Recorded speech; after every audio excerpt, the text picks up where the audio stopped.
Hi అండి, గుత్తి వంకాయ కూర చేయడము ఎలాగో చూద్దాం.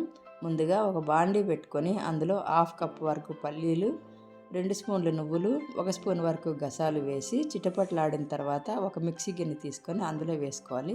మళ్ళీ అదే బాండీలో కొబ్బరి, ధనియాలు, జీలకర్ర, హోల్ గరం మసాలా వేసి అవి కూడాను లైట్గా వేయించి వీటిని కూడా మిక్సీ జార్లో తీసుకోవాలి.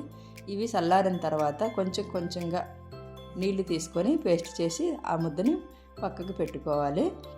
ఇప్పుడు అదే పేస్ట్లో కొంచెం పసుపు, చింతపండు, ఉప్పు, కారం వేసి మరికొంచెం నీళ్లు పోసుకొని దాన్ని ముద్దలా చేసుకొని ఒక బౌల్లో తీసి పక్కన పెట్టుకోవాలి.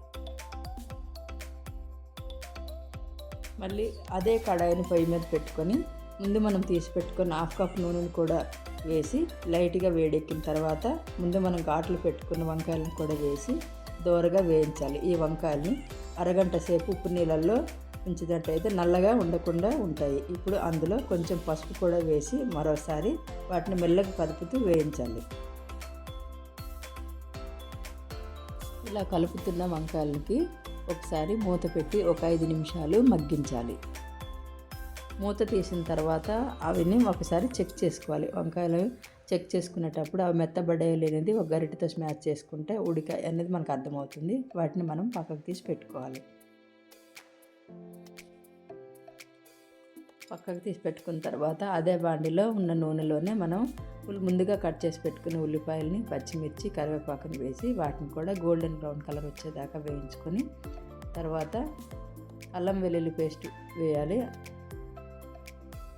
ఇప్పుడు ముందుగా మనము తయారు చేసి పెట్టుకున్న మసాలా ముద్దను కూడా వేసుకొని వాటిని మరొకసారి అందులో ఉన్న పసుపు మొత్తం పోయి నూనె పైకి తేలేంత వరకు కలుపుకోవాలి.